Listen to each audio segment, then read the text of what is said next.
listeners, you are tuning in to Unlocking Your Truth with Dr. Lesley. And me. And with Corey. Hello. Unlocking Your Truth is a talk show about metaphysics and spirituality. We broadcast every Tuesday from 7 to 8 Pacific time on CIVL on 101.7 FM across the Fraser Valley from the unceded territory of the Stumno Nation. I'm not sure where we are tonight. Is that it? Yes. And every week we have a different topic under our remit of metaphysics and spirituality. And this week's topic is partly because of a question we got last week. So the topic is what can affect your psychic abilities.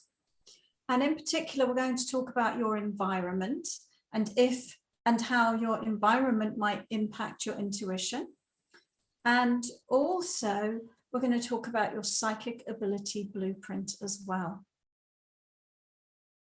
So I'm going to start us off by talking about my take on intuition and the environment.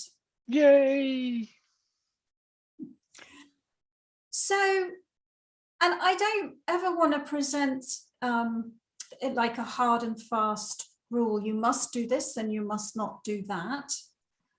But I would say from my experience in teaching intuition for over 25 years now, actually, that when you're first starting out, especially, then it can be very good to have a quiet meditative space to practice.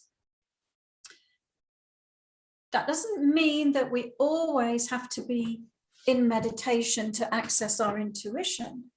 But if you are really committed and devoted to developing your intuition, then a good way to start is by meditating.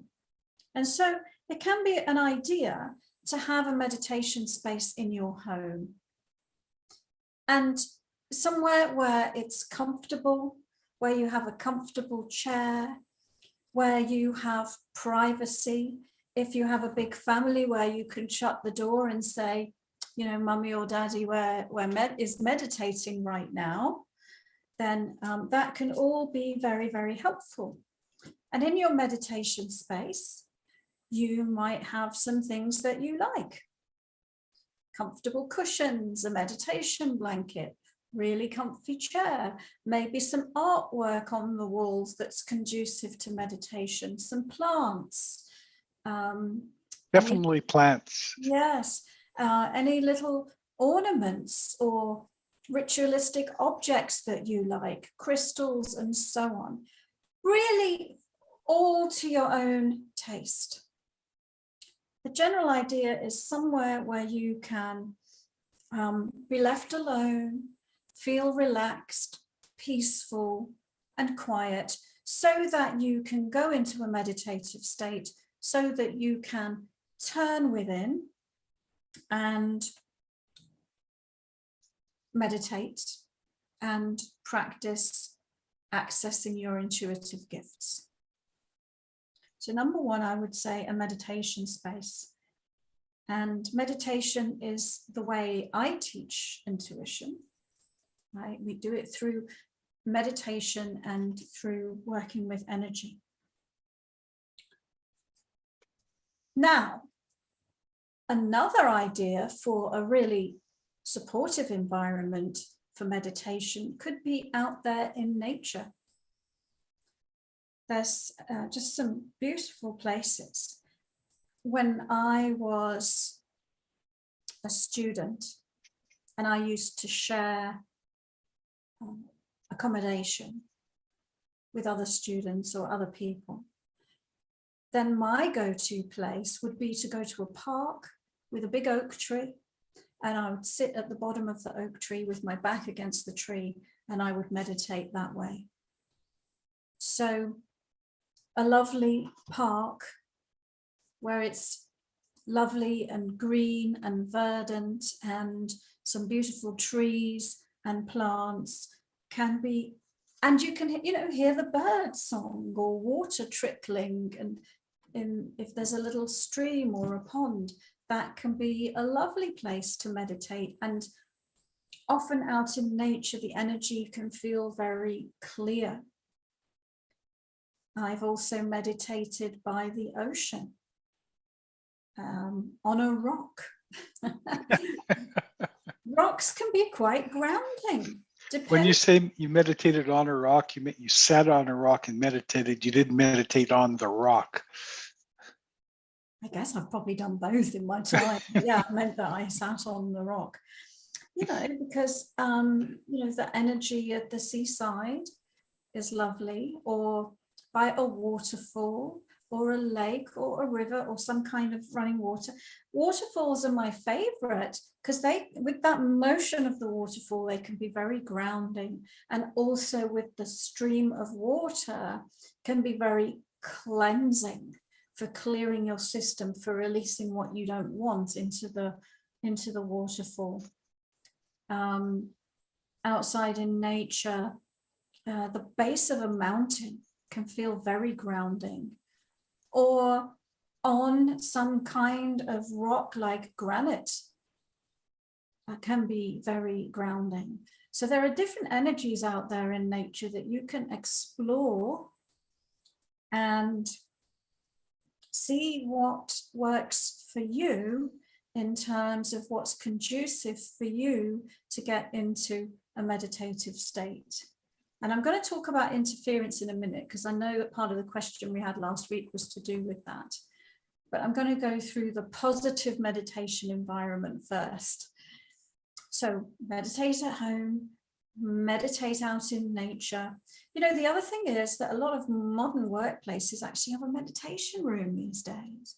A lot of progressive workplaces have that. Yeah, but they call it more mindfulness, I guess. Because meditation seems to be too woo-y a word for the business community. Some of them call it meditation, but yeah, often mindfulness. Going back to the energy of the planet, then there can be special places that you can go. If nature wasn't special enough, but there are zones and areas where there are energy vortices, where there are very powerful vortices of energy and sacred sites that you can visit and have a meditation experience. And so the environment in these particular places can add a flavor to your meditation, depending where it is. I mean, if you think about it, if you're meditating at the base of a mountain versus at the peak of a mountain, those can be actually two quite different experiences. The base of the mountain can be very grounded, very connected to the earth and the planet, and the mountain peak can be very light and airy and high vibration and connected to the heavens. And there are lots of power spots, as I was saying, and some of them are very famous, like Glastonbury, Mount Shasta, I guess Kilimanjaro. There's rock which is called Uluru. There's many of these high energy places. And there's fast-moving energy that can accelerate and amplify your energy and ability to meditate. So even in your local environment, even in your garden, you might find a little power spot that feels good to you to meditate. So what about our question from last week, where I think the question was to do with how in the home or in the workplace, the energy can be unpleasant and difficult and make it challenging to meditate. So I'm going to give you a few tips, but I'm also going to reference you to a couple of meditations that we have done in the past. And one of them was a recent global peace meditation. And the other was something similar to that, like an earth, working on the earth healing meditation. And these tips I'm going to give you, we practice them together in those meditations. And so it doesn't matter in a way what is going on energetically. Let's say you move into a new house and you feel like it's haunted, or you're sharing a house with somebody who's depressed or afraid or going through some trauma. What can you do? And this is what you can do. You can ground the property. What do I mean by ground the property? Again, listen to those meditations. It will talk you through it. Also download the meditation we have on grounding. But you're basically creating a connection with the foundation of the property and the center of the earth. And then you're inviting all out of alignment energies to drop down that grounding cord. So you could imagine it like an energy flow or a waterfall or just a big hole that it's dropping down into.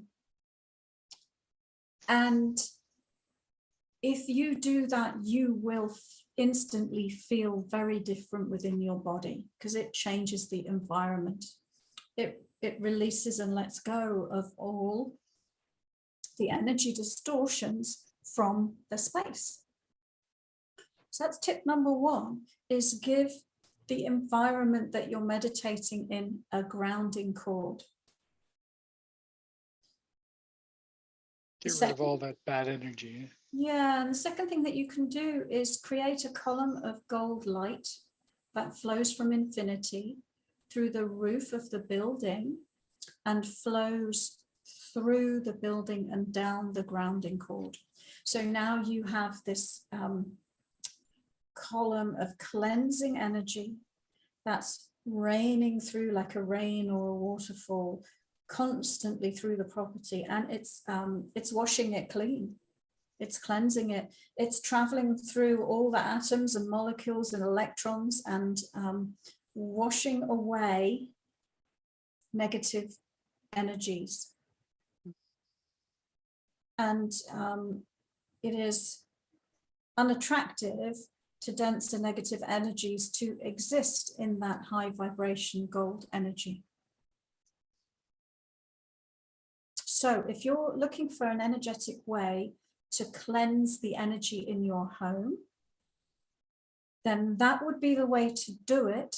And you would find that your intuition would be enhanced when you do that, because now you are no longer having to deal with distractions and interferences.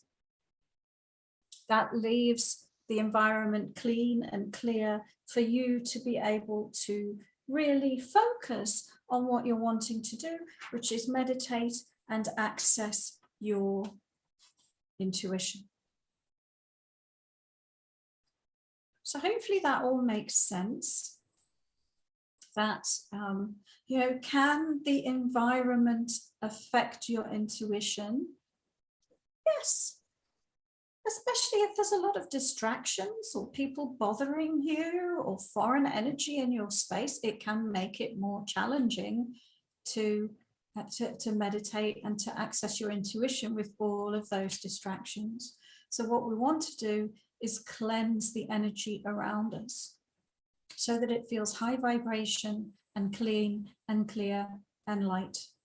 And of course, there are other methods that people use.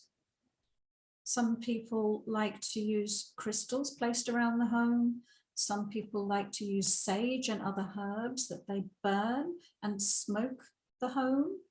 I personally just do it with energy, like I said, by grounding the home and bringing a column of gold light through the home.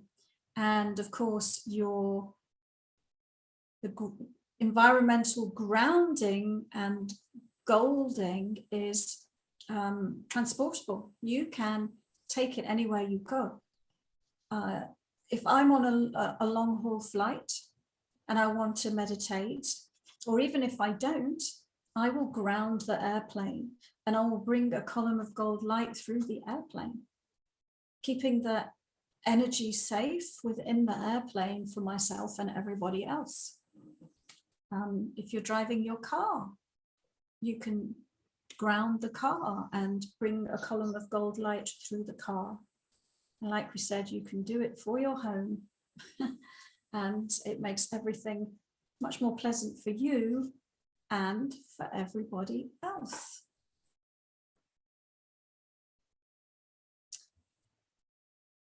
All right.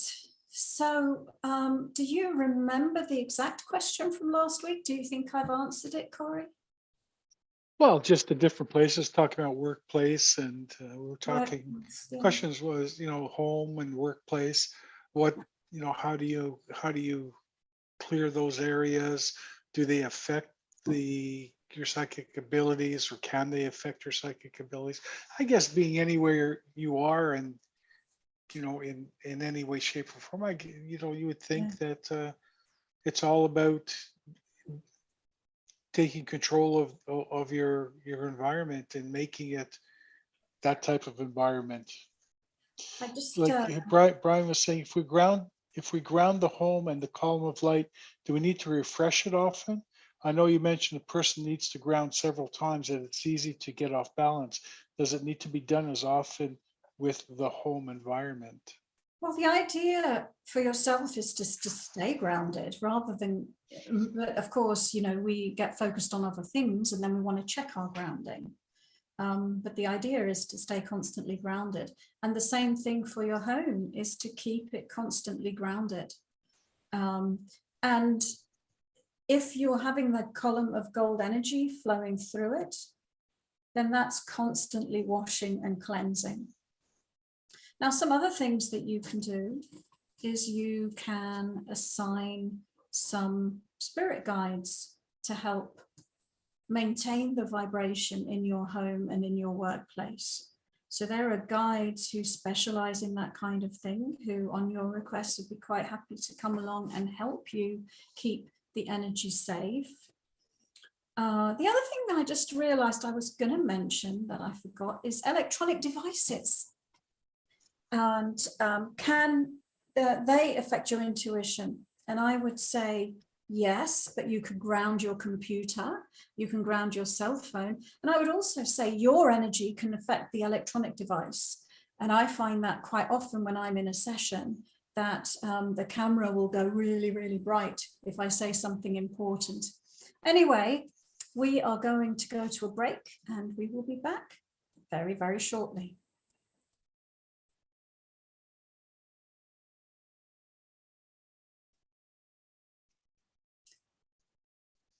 Hello. Welcome back, listeners, to Unlocking Your Truth. Tonight's episode is about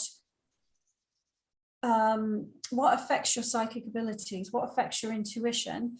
And the first part was the relationship between your environment and your intuition.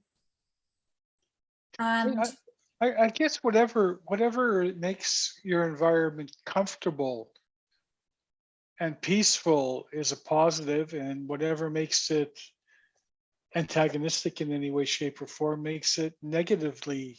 It deters from your yes. abilities.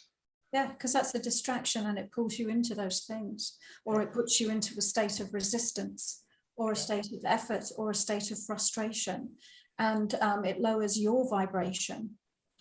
Because now you are caught up in thought patterns that are dealing with this thing that's bothering you. And one of the things that I realized when we were looking at this question, one of the real things I realized was that just like anything else we do, things have to be measurable. There has to be some sort of you have to measure it in some way.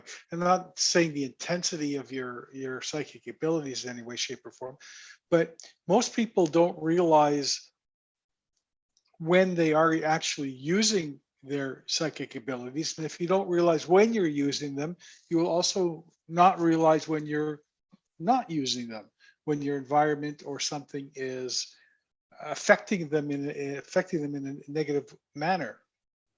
Does Yes, that make well, sense? the reason that people don't realize is because they're not grounded. So grounded is a fundamental concept. Because if you are grounded, then you will become more self-aware. You will become more aware of your own energy because you will be present within your body, and you will become more aware of your environment because you will be right here, right now, in the present moment, in a much more focused way. If you're ungrounded, then your energy is very diffuse, not very focused. You can be off in dreamland, really. So then you're less aware of your environment and you're less aware of yourself in that case. So grounding is the key to all of this, actually. Grace wants to know, what about a television set? Should you ground the TV as well? Oh, for sure, you can ground the TV. Yeah. And this is energetically, folks. This is not physically. You don't have to put a wire or anything on your television. Yeah. Yeah, but if you give your electronic devices, if you're ever having internet problems or issues going on with your computer, then you can energetically ground it, and sometimes that will sort it out. If you're having communication issues through your electronic device, try grounding it. It might just solve the problem. So the second part to our show is that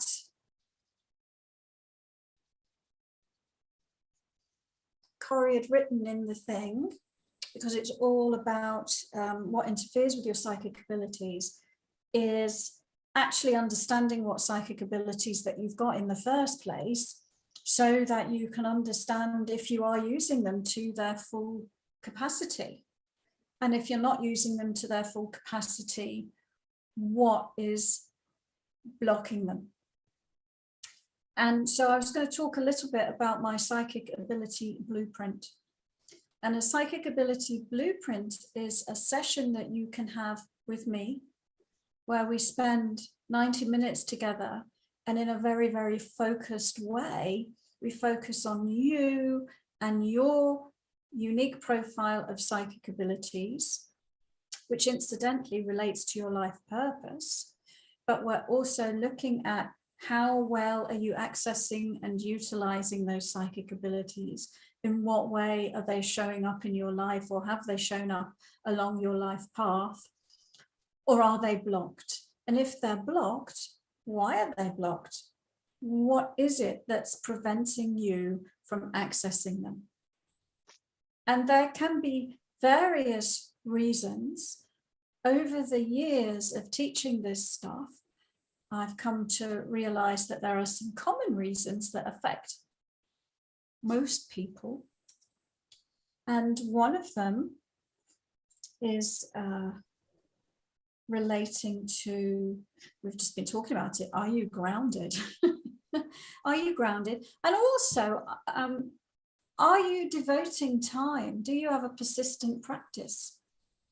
Do you have your own private meditation space in your home that you're keeping clear and managing the energy, so that you can go and sit and focus just on you and your intuition and on being in a meditative state? Are you doing it on a daily basis? Are you committed to it?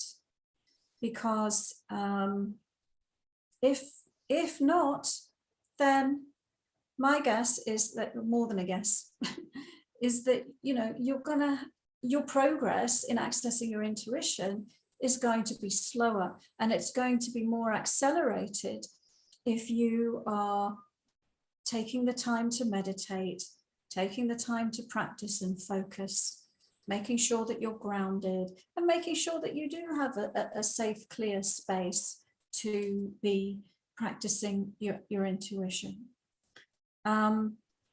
Now, everybody has a unique profile of 22 different psychic abilities. We have a psychic development quiz. If you're listening and you've not done the quiz, I advise you to do that quiz because it's a lot of fun.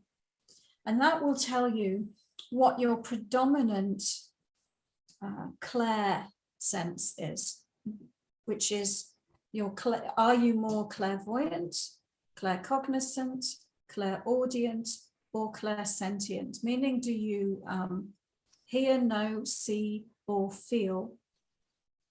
Hear, know, see, feel more.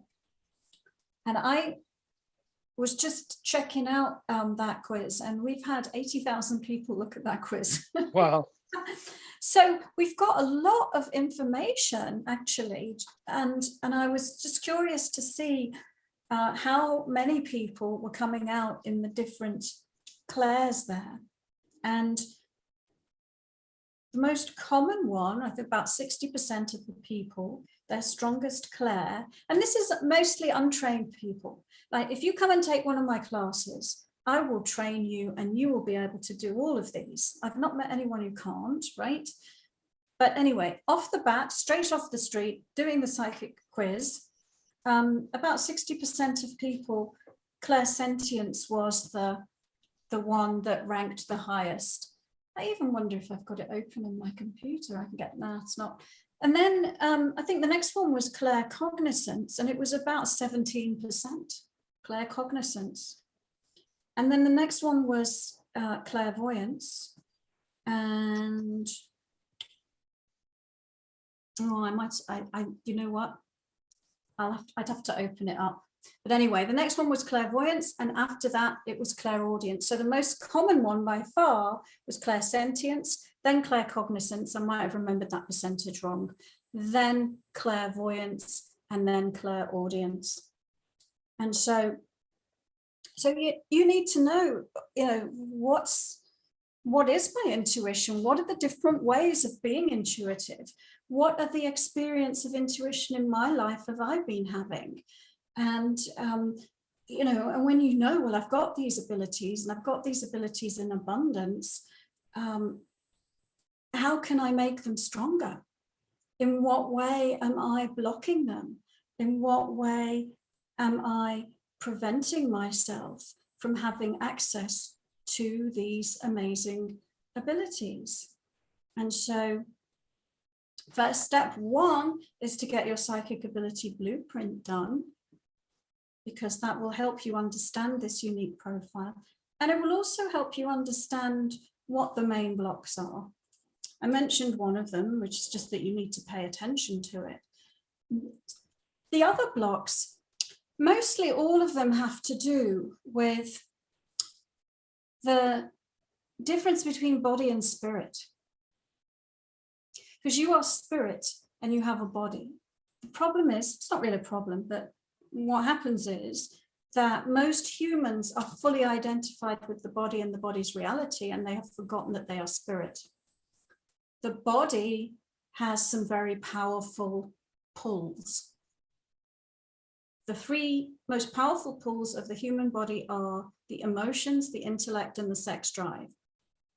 The emotions and the intellect and the sex drive have nothing to do with your intuition.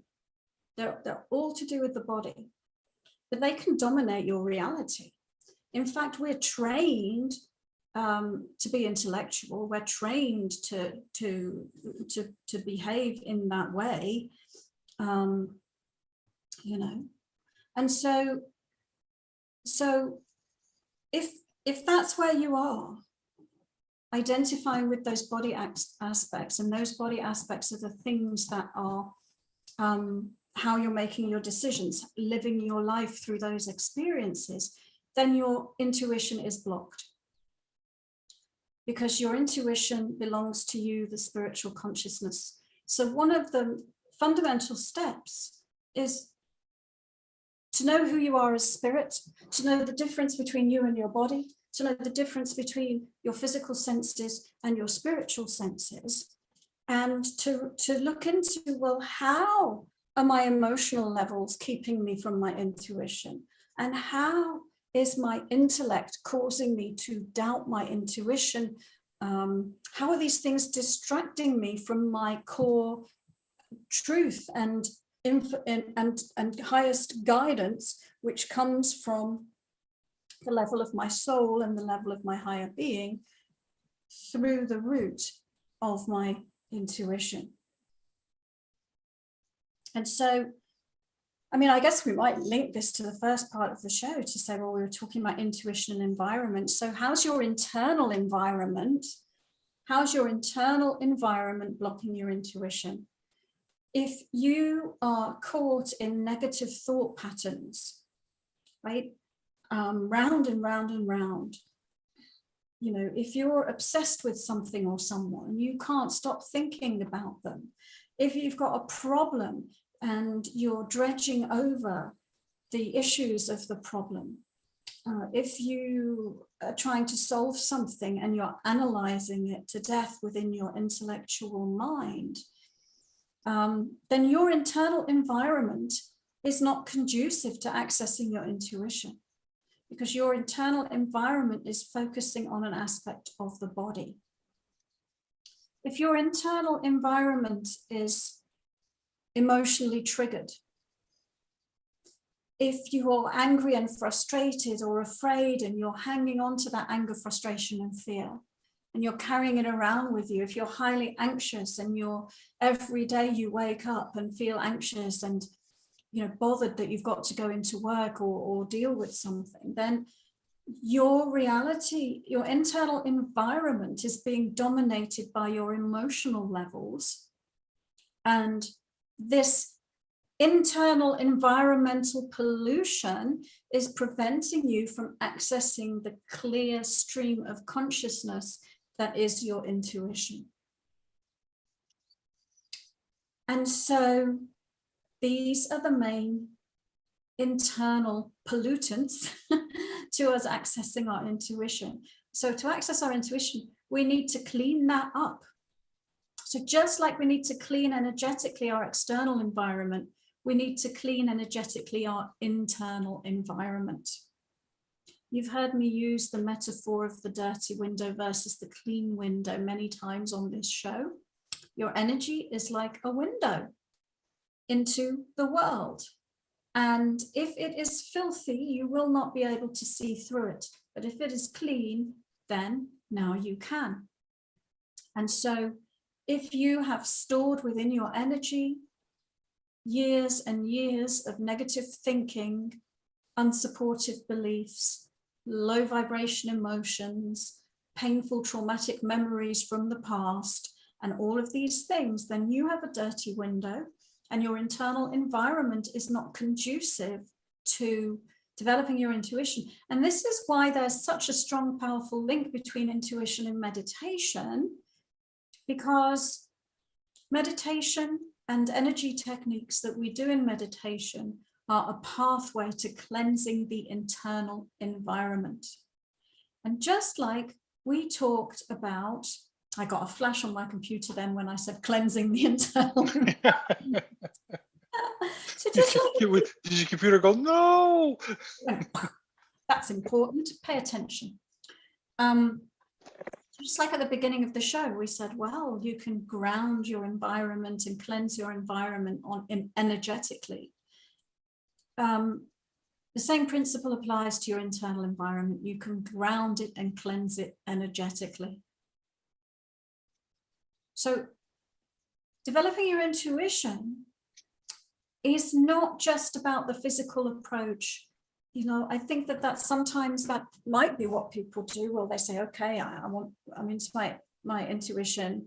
I'm going to have my room. It's got my crystals, my tarot cards, all of my things, and then, but if you don't heal yourself as well internally, and all you're doing is focusing on the more and external environment stuff, then you can only go so far. So everything starts within you. All right, well, show's going quite quickly. We have to go to another break for some messages, and then we'll take everybody's questions.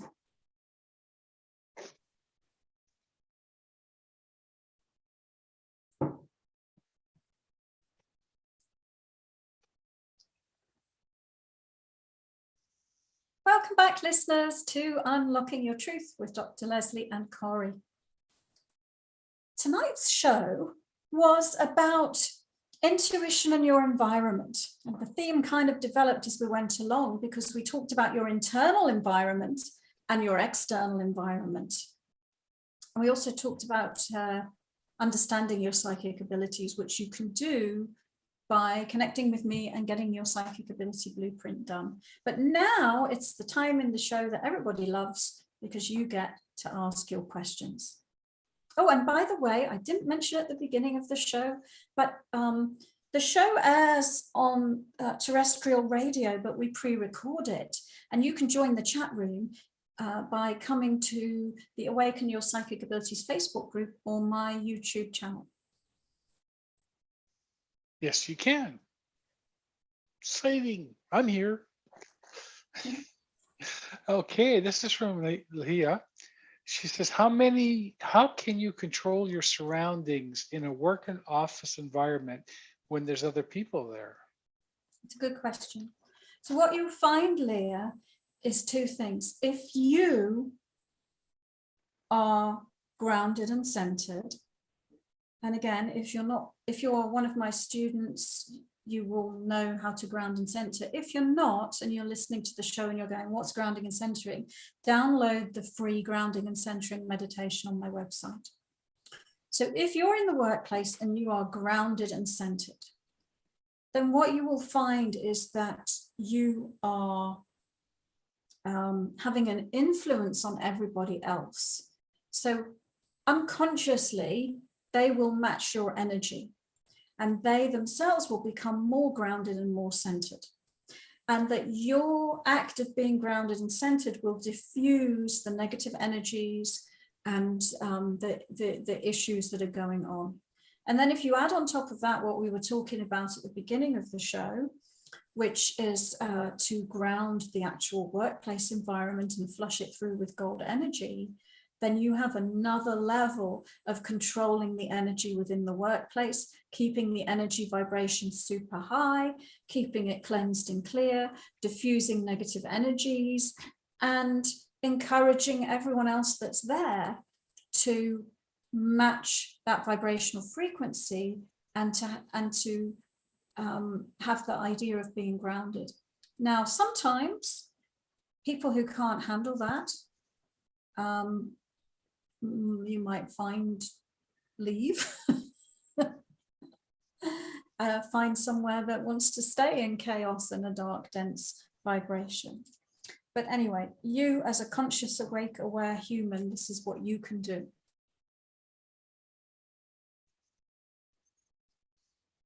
And anybody can do it. Yes. Yeah. And folks, if you're enjoying the show, please give us a like. And if you're on YouTube, by all means, if you haven't subscribed yet, please click the button and the little bell so that you'll be made aware of any interesting things that come up that we post on there. I'll just add a little bit to that to say that I've taught my meditation techniques to nurses, social workers, lawyers, and in those workshops, we've done role play where one person who's learnt to ground and center plays the part of the employee, and another person plays the part of the client. And then we play around with, well, you know, the counselor or the nurse, when they're grounded and they're faced with an ungrounded person, or when they're ungrounded and faced with an ungrounded person. And what you see is if you're ungrounded and they're ungrounded, and the role play is they're angry, that they're an angry, disgruntled patient or client, then it escalates, it gets out of control. But if the practitioner, the counselor, the nurse is grounded, then it's much harder for that person to escalate. The energy stays under control, it doesn't get out of control. Interesting. So how do you know? I'm always not, I don't know if the word confused is right, but I always, like, whenever I look at anything, how do you know what you don't know? Or how do you know what you don't know? Like in the case of psychic abilities, I always find it interesting. The most people that we talk to or that we communicate with, they'll say, like, oh, is that, when the telephone rings and I know who's on the other end, is that a psychic ability or is that just coincidence? Most people don't understand their psychic abilities and what they are. And so I mean, other than doing your psychic abilities blueprint, how do you know? How do you recognize this? How does one have the faith to understand that it's psychic abilities that they're dealing with? Where's that knowledge come from? Where's that internal understanding come from? And like leading into the question, if you don't know what your psychic abilities are, how can you tell they're being affected negatively by the environment? I think the one answer to this question is, I mean, we all have different paths. And so there can be people on this earth that don't know, and they don't want to know. It's not part of their path. They're happy being a businessman or an airline pilot or an emergency. They're happy doing what they're doing, and they have no interest in intuition. On the other hand, for those who this is part of their life path, there will be a compulsion, there will be a magnetizing, there will be an interest, and that interest will cause them to investigate further, to read books, to listen to people like me talking on a podcast, and all of those things. So their higher being will whisper to them, and there will be this feeling of passion and interest in finding out more. And I'll comment as well on the idea that you don't know what you don't know, because there's all sorts of information and training about psychic abilities that are out there in the world. And the level of information and the quality of information is variable. And I get lots of people who come to me and they say, well, I've been developing my abilities and I consider myself to be quite far along the way. And you ask them, do you ground? And they go, what's grounding? And they say, well, I took this great course from this famous psychic, and and did they learn grounding? No, they didn't. And so my teachings, my courses are based on the ancient mysteries. The ancient mysteries from the ancient mystery schools that were only available to the few and not the many in the past. And now we're me, and there are other people, making them available to the many, making them available to everybody. And these are the secrets to consciously living as spirit within the human body. These are the secrets to mastery of the earth plane reality. And grounding is number one. Centering. I have met people who do clairvoyant readings and they don't know how to center. And so, yeah, you don't know what you don't know. You will feel a compulsion to discover if this is part of your life's passion and your life's path. And you might take a straight road all the way, or you might dilly-dally and go down some blind alleys. And again, that's all part of your path. But if you are interested, then I do really encourage you to take a look at my courses and consider having your psychic blueprint done. And it's obvious that I would say this, but they are some of the best quality information that you can, and the camera went bong, so there you go, that you can find on the planet, because they truly are the ancient mysteries. Anyway, I think we might have another question. Yeah, we do. This is from Brian. Brian says, how do you stay grounded? I know your meditation helps us ground and center, but how do we maintain it throughout the day? Are there tips or tricks to it? I guess also, like, you know, not everybody can take the time to actually go into a full meditation. So are there any quick ways to do it? Yeah. Eventually it becomes second nature. But, you know, I understand when you're first starting out, you know, you have to sort of stop and go. But I think what you can do is you can have a little grounding check. You could have, you know, just like how people have on their computer after an hour, a message comes up so that they get up and move their body.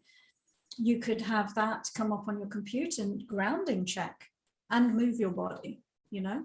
So I think by repetition and practice, then it becomes second nature. And of course, you're not going to do it perfectly. And you will find times when you're ungrounded, but the trick is to get to be consciously aware as soon as you can and bring yourself back into that alignment as soon as you can and as often as you can. So that would be my tip. It's just developing your consciousness around it, checking in. But it doesn't need to take you long. You don't need to sit there for half an hour until you can simply, I mean, there are benefits for sitting for half an hour, but, you know, in the workplace, you can quickly, you know, maybe close your office door and spend 1 to 5 minutes sitting to ground. You can do it in a millisecond, actually. But, you know, working with your body, you might want to just spend a little bit of time. Yeah, and again, it's like anything else. If you don't, it's the same. If you don't know that you're not grounded until you do grounding, you don't realize how ungrounded you actually were. I want to add to my answer, because I see that the question also said ground and center. So on centering, you're sitting in the center of your sixth chakra. And so you need to ask the question, actually, what experience of reality am I wanting to have right now? Because sometimes you might want to use your intellect. If you want to be using your intellect because you're at work and you need to use your intellect, then don't be in the center of your head, because you won't have access to your intellect.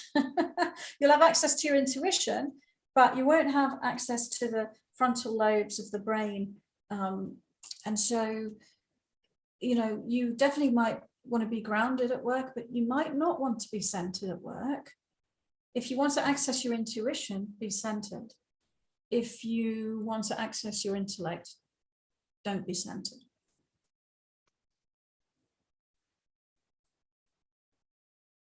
Very interesting.